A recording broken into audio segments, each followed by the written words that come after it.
Hello प्यारे दोस्तों, आज हम लोग बात करने जा रहे हैं केमिकल बॉन्डिंग के सेकेंड लेक्चर की, जिसमें आज हम लोग पढ़ेंगे कोवेलेंट बॉन्ड को। ठीक है, हम लोग स्टार्ट कर चुके थे एटॉमिक बॉन्डिंग की। एटॉमिक बॉन्ड में हम लोग पढ़ चुके हैं, आयनिक बॉन्ड को हम लोगों ने फिनिश किया है। आज हम लोग बात करेंगे कोवेलेंट बॉन्ड की। ठीक है, तो यहीं से क्लास को स्टार्ट करते हैं। आप लोग मेक श्योर करिए कि कॉपी और पेन लेकर बैठे, ताकि कॉन्सेप्ट को नोट डाउन करते जाएं, और स्क्रीनशॉट अगर आपको लेना रहता है ले लिया करो। बाकी मैं कहता हूं कि मैं ज्यादा प्रेफर करता हूं कि आप लोग नोट्स बनाया करो, क्योंकि क्लास के दौरान अगर आप नोट्स बनाते हो, जो चीजें मैंने समझाया वो आपने लिख लिया, वो अच्छी बात होती है, ताकि आप लोगों को लॉन्ग टाइम तक याद भी हो जाता है वो चीजें, है ना। आपने क्लास के दौरान मैंने क्या बोला, क्या समझाया, उसको अगर आपने नोट डाउन किया तो वही सबसे बेस्ट नोट्स बनते हैं। ठीक है, चलिए हम लोग बात करने जा रहे हैं कोवेलेंट बॉन्ड की। किसकी बात करने जा रहे हैं? कोवेलेंट बॉन्ड की बात करने जा रहे हैं।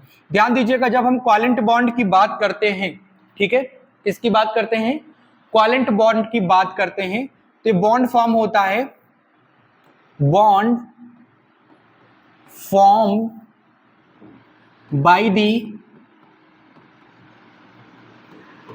Equal sharing of electrons, equal sharing of electrons between both atom, between both atom, दोनों एटम के बीच में इक्वल शेयरिंग होनी चाहिए। ध्यान दीजिएगा, दोनों एटम के बीच में इक्वल शेयरिंग होनी चाहिए इलेक्ट्रॉन्स की, तभी कोवेलेंट बॉन्ड फॉर्म होता है। समझ पा रहे हो कि नहीं समझ पा रहे हो?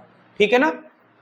और इस बात में ध्यान दीजिएगा, जो शेयरिंग कर रहे हैं इलेक्ट्रॉन्स की, ठीक है ना, तो कंप्लीटली ट्रांसफर नहीं होता है।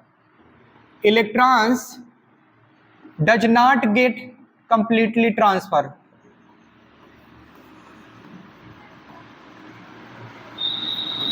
ठीक है, या फिर मैं ऐसे लिख सकता हूं, electron not get complete transfer, incomplete transfer, electron not gate incomplete transfer, complete transfer नहीं होते हैं, ठीक है, वो कंप्लीटली ट्रांसफर नहीं होंगे। तो क्या होगा भाई? ध्यान दीजिएगा, अगर कंप्लीटली ट्रांसफर नहीं हो रहे हैं तो इसका मतलब क्या है? ध्यान देना, अगर इलेक्ट्रॉन्स कंप्लीटली ट्रांसफर नहीं हो रहे हैं तो इसका मतलब क्या है भाई? ये है कि मैं अगर तुम्हें इलेक्ट्रॉन दे रहा हूं, तुम भी इलेक्ट्रॉन दो, दोनों आपस में बंध बना ले रहे हैं, रिश्ता रिश्ता बन जाएगा। समझ पा रहे हो कि नहीं समझ पा रहे हो? बात ऐसी क्यों होती है कि भाई मैंने तुम्हें जितना इलेक्ट्रॉन दिया तुम भी उतना ही मुझे दो, ऐसा क्यों होता है? फॉर कंप्लीटिंग ऑक्टेट, किसके लिए होता है? For completing octet. भाई ऑक्टेट कंप्लीट होना चाहिए दोनों का, ठीक है ना। भैया ऑक्टेट को कंप्लीट करने के लिए मैंने जितना तुम्हें इलेक्ट्रॉन दिया तुम मुझे उतना दो। मैं हो सकता है कि तुम्हारे साथ भी शेयरिंग कर रहा हूं, मैं किसी और के साथ शेयरिंग कर सकता हूं। समझ पा रहे हो कि नहीं समझ पा रहे हो? समझ रहे हो ना। ये जरूरी नहीं कि दो ये एटम में मतलब बराबर के इलेक्ट्रॉन की शेयरिंग हुई और दोनों में कोवेलेंट बॉन्ड बना, दोनों का ऑक्टेट कंप्लीट, ऐसा नहीं होता है भाई। मान लो ये एक एटम है जिसको मैं सेंट्रल एटम बोल रहा हूं, इसके साथ कई सारे एटम जुड़ सकते हैं, इसके साथ कई सारे एटम जुड़ सकते हैं भाई। क्यों?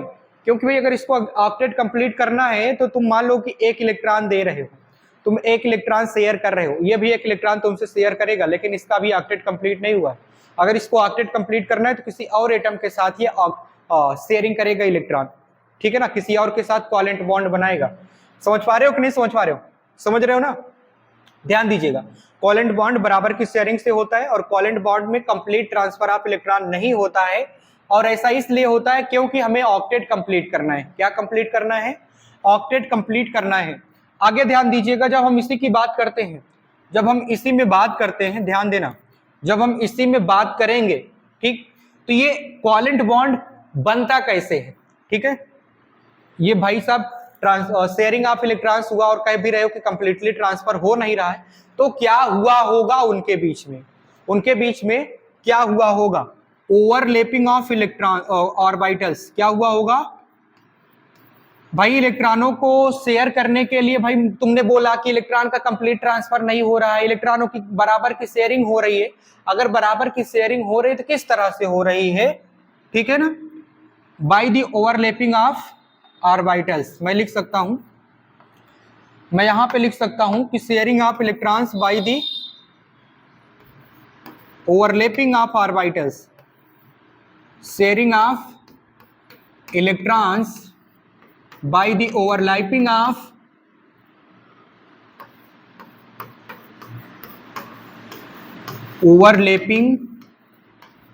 Of orbitals.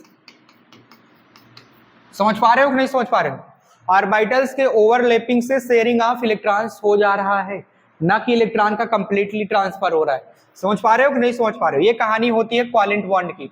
और ध्यान दीजिएगा, जब हम इसी में बात करते हैं कोवेलेंट बॉन्ड में, तो जो ओवरलैपिंग हो रहा है, जो ओवरलैपिंग हो रहा है, तो इसको हमें देखना पड़ता है कि ओवरलैपिंग किस किस तरह से हो रहा है, जो ओवरलैपिंग हो रहा है किस किस तरह से हो रहा है।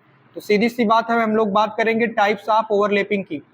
किसकी बात करेंगे? टाइप्स ऑफ ओवरलैपिंग की बात करेंगे। ध्यान दीजिएगा, जब हम टाइप्स ऑफ ओवरलैपिंग की बात करते हैं, किसकी बात करते हैं? टाइप्स ऑफ ओवरलैपिंग की बात करते हैं। ये आपके टू टाइप्स के होते हैं। फर्स्ट होता है एक्सियल ओवरलैपिंग, एक्सियल ओवरलैपिंग, ठीक है। एक्सियल ओवरलैपिंग होता है जिसको हेड ऑन कोलिजन भी बोलते हो। और सेकंड की जब हम बात करते हैं सेकंड नंबर पे, तो यहां पे होता है साइड वाइज कोलिजन या साइड वाइज ओवरलैपिंग, ठीक है। साइड वाइज ओवरलैपिंग होता है। अब ध्यान दीजिएगा, जब हम बात कर रहे हैं एक्सियल ओवरलैपिंग की, किसकी बात कर रहे हैं? एक्सियल ओवरलैपिंग की। इसको एक नाम और देते हैं, हेड ऑन कोलिजन। क्या नाम देते हैं? Head on collision. गौर से सुनिएगा इस बात में, ध्यान से सुनिएगा। एक्सियल ओवरलैपिंग में क्या होता है कि ऑर्बिटल्स किसी एक ही एक्सिस पे ओवरलैप करते हैं, किसी एक ही एक्सिस पे, किसी एक ही पॉइंट पे ओवरलैप करते हैं, उसको बोलते हैं एक्सियल ओवरलैपिंग। और ध्यान दीजिएगा, जब एक्सियल ओवरलैपिंग हो रहा होता है, जब एक्सियल ओवरलैपिंग हो रहा होता है, तो always form sigma bond, always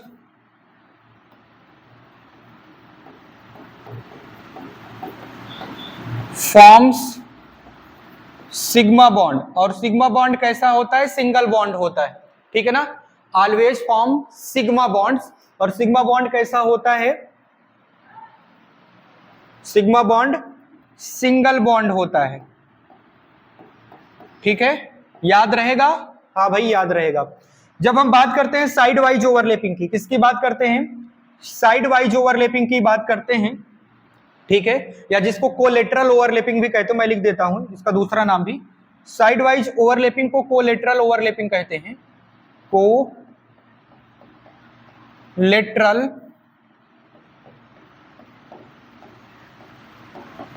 overlapping भी बोलते हैं। ध्यान दीजिएगा, जब हम कोलेटरल ओवरलैपिंग की बात करते हैं, तो मान लो मुझे कोई एक एक्सिस दिया गया है, ठीक है, और इसमें कोई एक ऐसा ऑर्बिटल आ जाए कि जो मतलब दो पॉइंट पे टच कराए।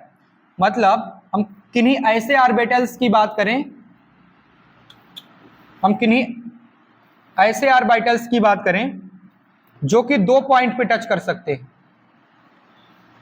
कितने पॉइंट पे टच कर सकते हैं? मान लो ये हमने एक्स एक्सिस लिया और इस पे जब हमने कोलेटरल ओवरलैपिंग कराया तो दो पॉइंट पे टच होने चाहिए। और दो पॉइंट पे जब टच होता है तो वहां पे फॉर्म होता है डबल बॉन्ड। क्या फॉर्म होता है? Double bond. और उसको बोलते हैं पाई बॉन्ड। क्या बोलते हैं? पाई बॉन्ड फॉर्म्स, मतलब पाई बॉन्ड बनेगा। समझ पा रहे हो कि नहीं समझ पा रहे हो? और ये जो पाई बॉन्ड होता है डबल बॉन्ड होता है। कैसा होता है? डबल बॉन्ड होता है। याद रहना चाहिए, सिग्मा बॉन्ड में head on collision, pi bond में side wise collision. Sigma bond form होने के लिए head on collision, pi bond बनने के लिए साइड वाइज कोलिजन। समझ पा रहे हो कि नहीं समझ पा रहे हो? और सिग्मा बॉन्ड बनने के लिए एक्सियल ओवरलैपिंग, पाई बॉन्ड बनने के लिए साइड वाइज ओवरलैपिंग, या इसको कोलेटरल ओवरलैपिंग बोलते हैं। ध्यान दीजिएगा, जब हम सिग्मा बॉन्ड की बात करते हैं, सिग्मा बॉन्ड कब बनेगा? जब एक्सियल ओवरलैपिंग होगा, हेड ऑन कोलिजन होगा, एक ही जगह पे दो ऑर्बिटल्स ओवरलैप कर रहे होंगे। सिग्मा बॉन्ड बनेगा हमेशा। जब हम बात करते हैं साइड वाइज कोलिजन की, कोलेटरल ओवरलैपिंग की बात करते हैं, तो इसमें पाई बॉन्ड बनता है क्योंकि दो जगह पे टच करते हैं, ठीक है ना। ऑर्बिटल्स दो जगह पे टच करते हैं, दो जगह पे ओवरलैप करते हैं एक दूसरे को, इसलिए यहां पे pi bond double bond form होता है। नोट डाउन कीजिए या फिर स्क्रीनशॉट लीजिए, जैसा आपको अच्छा लगे, ठीक है ना। नोट डाउन करना चाहते हो नोट डाउन कर लो, स्क्रीनशॉट लेना चाहते हो स्क्रीनशॉट ले लो, ठीक है। आगे मैं बढ़ता हूं, चलिए आगे ध्यान दीजिएगा। मैं इसी में बात कर लेता हूं एक अच्छे से पॉइंट की, मैं इसी में बात कर लेता हूं एक अच्छे से पॉइंट की, ध्यान दीजिएगा। जब हमें यस ऑर्बिटल्स दिए जाते हैं, जब हमें यस ऑर्बिटल की ओवरलैपिंग करानी है किसी के भी साथ,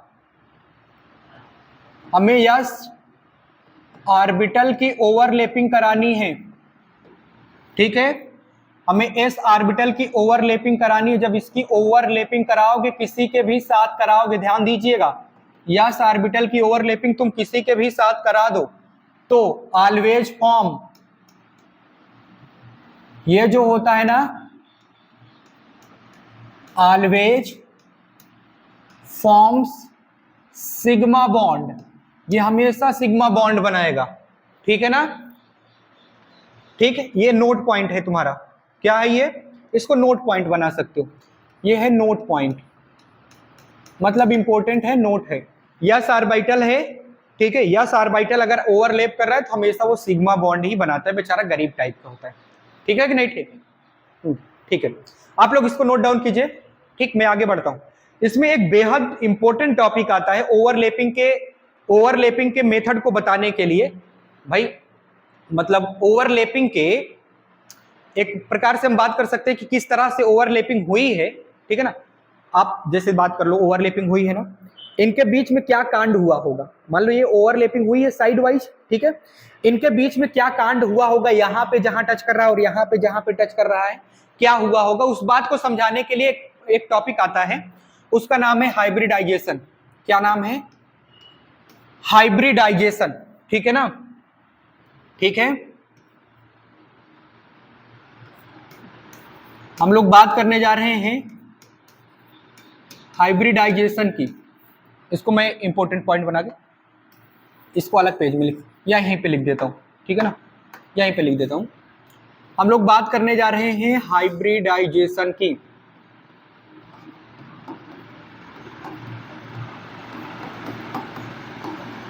ओके। हाइब्रिडाइजेशन है क्या, इसकी हम लोग अगर बात करें कि हाइब्रिडाइजेशन है क्या, ये होता है intermixing of two atomic orbitals, ठीक है ना। ये क्या होता है हाइब्रिडाइजेशन,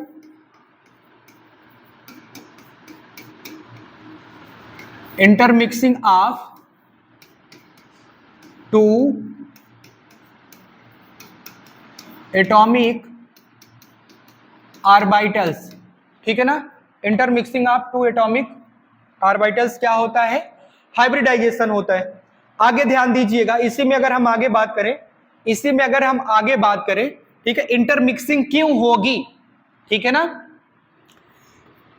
एटॉमिक ऑर्बिटल्स, उसकी हम बात कर रहे हैं कि इंटरमिक्सिंग क्यों होता है। Atomic orbitals having small energy difference, small energy difference या डिफरेंसेज, ठीक है ना। एटॉमिक ऑर्बिटल्स के पास में स्मॉल एनर्जी डिफरेंस होता है, ठीक है, क्या होता है, स्मॉल एनर्जी डिफरेंस होता है। तो इसीलिए फॉर गेट इक्वल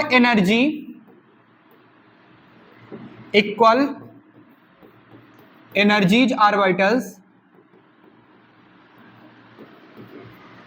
ऑर्बिटल्स, ठीक है, इंटरमिक्सिंग अक्कर,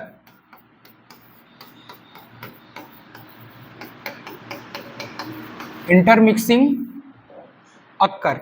भाई क्या होता है कि जो ऑर्बिटल्स ने मिक्स किया, ठीक है ना, पहली बात तो उनके एनर्जी के डिफरेंस ऑर्बिटल्स का थोड़ा कम हो, मतलब डिफरेंस होता है, चाहे थोड़ा ही थोड़ा हो, ठीक है ना, डिफरेंस रहता है एनर्जी के ऑर्बिटल, मतलब ऑर्बिटल्स की एनर्जी में। तो उस एनर्जी को इक्वल करने के लिए, एनर्जीज को इक्वल करने के लिए ऑर्बिटल्स में इंटरमिक्सिंग होती है। क्या होती है? इंटरमिक्सिंग हो जाती है। समझ पा रहे हो कि नहीं समझ पा रहे हो? ठीक है ना, ये पॉइंट होता है हाइब्रिडाइजेशन का, ठीक है ना। ये किसका पॉइंट होते हैं? हाइब्रिडाइजेशन के होते हैं। हम लोग हाइब्रिडाइजेशन की बात करने जा रहे हैं। किसकी बात करने जा रहे हैं? हाइब्रिडाइजेशन की। फटाफट स्क्रीनशॉट लो और नोट डाउन करो किस तरह से हाइब्रिडाइजेशन निकाला जाता है, हम लोग उसकी भी चर्चा कर लेते हैं, ठीक है। अच्छा, एक बात मैं आप लोगों को और बता दूं, क्या आप लोगों ने प्रीवियस लेक्चर को अटेंड किया था, पिछले लेक्चर को?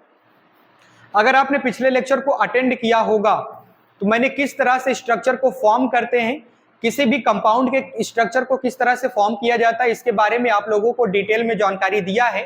तो आप लोगों को प्रीवियस लेक्चर को जरूर अटेंड करना पड़ेगा, तभी अभी मैं जब स्ट्रक्चर बनाऊंगा तो हो सकता है आप लोग कंफ्यूज हो जाओ। तो कंफ्यूजन आप में क्रिएट ना हो तो मेक श्योर करिए कि आप लोग प्रीवियस लेक्चर को जरूर अटेंड किए हो, ठीक है। चलिए आगे मूव कर जाते हैं कि हाइब्रिडाइजेशन को किस तरह से हम लोग फाइंड आउट करते हैं। Okay, let's try to understand how to calculate hybridisation. ध्यान दीजिएगा, जब हम हाइब्रिडाइजेशन की बात करते हैं, जब हम हाइब्रिडाइजेशन की बात करते हैं, ठीक है, तो n इज इक्वल टू होता है number of electrons, number of electrons in valence shell, in valence shell of central atom. जो आपने सेंट्रल एटम लिया है उसके वैलेंस सेल में कितने इलेक्ट्रॉन्स हैं, ठीक है, उसको आप काउंट करो। वैलेंस सेल में इलेक्ट्रॉन को कैसे काउंट करते हैं मैंने आपको बताया था। प्लस, ध्यान दीजिएगा, ध्यान देना, प्लस में तुम्हें लिखना होता है मोनोवैलेंट एटम्स को, मतलब इसके साथ सेंट्रल एटम के साथ कितने मोनोवैलेंट एटम जुड़े हैं। ये मेथड नंबर 1 है, ठीक है, मैं अभी लिख दे रहा हूं। एक और तरीका होता है, मैं उसको भी बताऊंगा। मोनोवैलेंट एटम कितने जुड़े हुए हैं उसकी हम लोग बात करते हैं। मोनोवैलेंट की संख्या कितनी है? मोनोवैलेंट बोले तो ऐसे एटम्स जिनके वैलेंस सेल में सिर्फ एक ही इलेक्ट्रॉन की रिक्वायरमेंट होती है, या तो एक इलेक्ट्रॉन वो रिमूव करेंगे या एक इलेक्ट्रॉन गेन करेंगे। समझ पा रहे हो कि नहीं? जैसे हम बात करते हैं फर्स्ट ग्रुप के एलिमेंट्स, जैसे हम बात करते हैं 17 ग्रुप के एलिमेंट्स, इनके वैलेंस सेल में एक ही इलेक्ट्रॉन्स की रिक्वायरमेंट पड़ती है, या तो छोड़ते हैं या तो देते हैं, मतलब लेते हैं।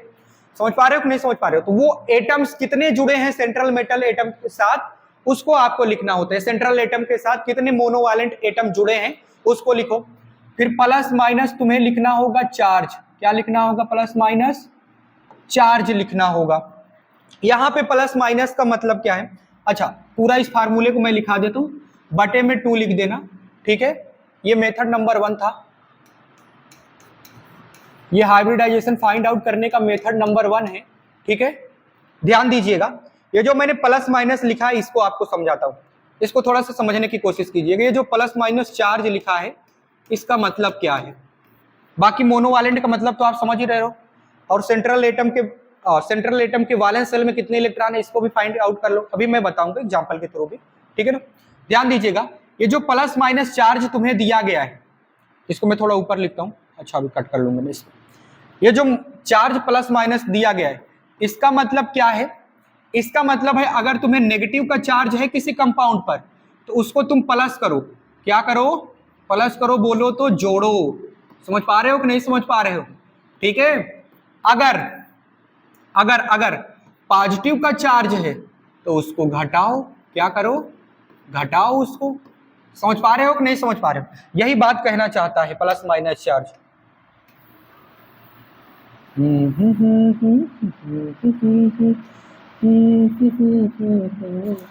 ओके, आप लोगों को ये फार्मूला याद होना चाहिए। अब ध्यान दीजिएगा, यन जो होता है ना, यही हाइब्रिडाइजेशन को रिप्रेजेंट करता है। N represents hybridisation, what? N represents hybridisation. चलिए ध्यान दीजिएगा, अगर हमें यन इज इक्वल टू 2 दिया गया है, क्या दिया गया है? अगर तुम्हारा यन कैलकुलेट करने पर 2 आया है तब इसका हाइब्रिडाइजेशन sp हो जाएगा। अगर यन तुमने कैलकुलेट किया अगर n तुमने कैलकुलेट किया 3 तो इसका हाइब्रिडाइजेशन sp2 आ जाएगा। अगर n तुमने कैलकुलेट किया 4 तो इसका हाइब्रिडाइजेशन sp3 आ जाएगा। अगर तुमने n कैलकुलेट किया 5 तो इसका हाइब्रिडाइजेशन sp3d आ जाएगा। ठीक है, अगर तुमने n कैलकुलेट किया 6 तो इसका हाइब्रिडाइजेशन हो जाएगा sp3d2 हो जाएगा।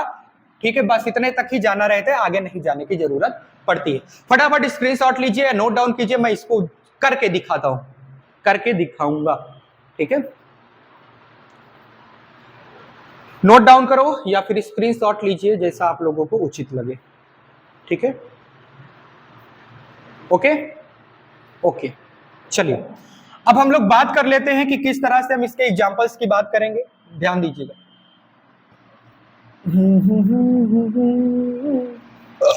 इसको ऐड कर देता हूं। ठीक है, अभी हम लोग बात कर लेते हैं कि एग्जाम्पल क्या क्या हम कर सकते हैं, एग्जाम्पल के तौर पे कैसे हम समझेंगे इसको। ध्यान दीजिएगा, जैसे तुम्हें दिया गया है NH3, क्या दिया गया है NH3, और तुम्हें दिया गया मान लो CH4 दिया गया है, इनमें आपको हाइब्रिडाइजेशन कैलकुलेट करना है। ठीक है, तो आप लोगों को पहले तो NH3 का स्ट्रक्चर बनाना आना चाहिए इस तरह से। ये चीजें आपको तभी आएंगी जब आपने प्रीवियस लेक्चर को देखा होगा। ठीक है, समझ पा रहे हो कि नहीं समझ पा रहे हो? ठीक है, वैसे भी आप फाइंड आउट कर सकते हो बिना स्ट्रक्चर के। समझ पा रहे हो कि नहीं समझ पा रहे हो? स्ट्रक्चर बिना बनाए मैं बता रहा हूं तुम्हें। ठीक है, स्ट्रक्चर बनाने की कोई जरूरत नहीं, वैसे भी देख लो। ठीक है, वैसे ही मैं तुम लोगों को बता देता हूं। ध्यान दीजिएगा, मेरी बात ध्यान सुनिएगा। जैसे तुम्हें दिया गया है NH3, हाइब्रिडाइजेशन कैलकुलेट करना है किसका, n किसका कैलकुलेट करना है, नाइट्रोजन का। जब आप देखोगे नाइट्रोजन की बात करोगे, नाइट्रोजन के बाएं कोष में कितने इलेक्ट्रॉन, वैलेंस शेल में कितने इलेक्ट्रॉन, कितने, 5। कितने होते हैं, 5 होते हैं, 5 प्लस इसके साथ मोनोवैलेंट एटम कितना जुड़ा है, यानी कि जिसके लास्ट वाले सेल में एक ही इलेक्ट्रॉन हो, मतलब एक इलेक्ट्रॉन लेने या देने की क्षमता हो। कितने हैं, 3। हाइड्रोजन एक ही इलेक्ट्रॉन दे सकता है कि नहीं दे सकता है, तो 3 है तो 3 लिखो। प्लस माइनस 0, प्लस माइनस आवेश लिखो, तो प्लस माइनस आवेश क्या है, 0 तो लिखने की जरूरत भी नहीं है, बटे 2 लिखो। तो इसको जब सॉल्व करोगे तो कितना आएगा, 4 आएगा। आएगा कि नहीं आएगा, नहीं आएगा, आएगा आएगा। तो भाई साहब जब n की वैल्यू 4 आई तो n की वैल्यू पे 4 के लिए मैंने क्या लिखाया था, n की वैल्यू अगर 4 है, ठीक है, n की वैल्यू अगर 4 है, n की वैल्यू 4 है तो हाइब्रिडाइजेशन कैसा होगा, sp3 होगा। तो n की वैल्यू अगर 4 है तो हाइब्रिडाइजेशन कैसा होना चाहिए, sp3 होना चाहिए। कहानी क्लियर है कि नहीं क्लियर है, क्लियर है ना। अच्छा, इसकी भी बात कर लो डायरेक्ट, ध्यान दीजिएगा। CH4 की बात करो, जब हम इसके n को कैलकुलेट करेंगे, ध्यान देना, जो सेंट्रल एटम है कार्बन है ना, कार्बन के लास्ट वाले सेल में कितने इलेक्ट्रॉन होते हैं, 4, और 4 इसकी वैलेंसी भी होती है। अब ध्यान दीजिएगा, प्लस में आपको मोनोवैलेंट एटम्स कितने दिए गए हैं, 4। इस पे चार्ज कितना दिया है, 0 तो लिखने की भी जरूरत नहीं है, बटे 2 कर दो, आया कितना, 4। अब ध्यान दीजिएगा, अगर n इज इक्वल टू 4 आ रहा है, n इज इक्वल टू 4 आ रहा है, ठीक है, तो ध्यान देना, इसके केस में तुम्हें sp3 हाइब्रिडाइजेशन लिखना होता है। समझ पा रहे हो कि नहीं समझ पा रहे हो, ठीक है ना। तो ये आसान तरीके होते हैं। कोई एक आध और एग्जांपल लेता हूं, जैसे मुझे दिया गया है, क्या दिया गया, क्या दिया गया, क्या दिया गया है, मुझे दिया गया है सल्फेट, ठीक है ना, SO4 पे 2 नेगेटिव, हमें क्या दिया गया है, SO4 पे 2 नेगेटिव, ये सल्फेट आयन हमें दे रखा है।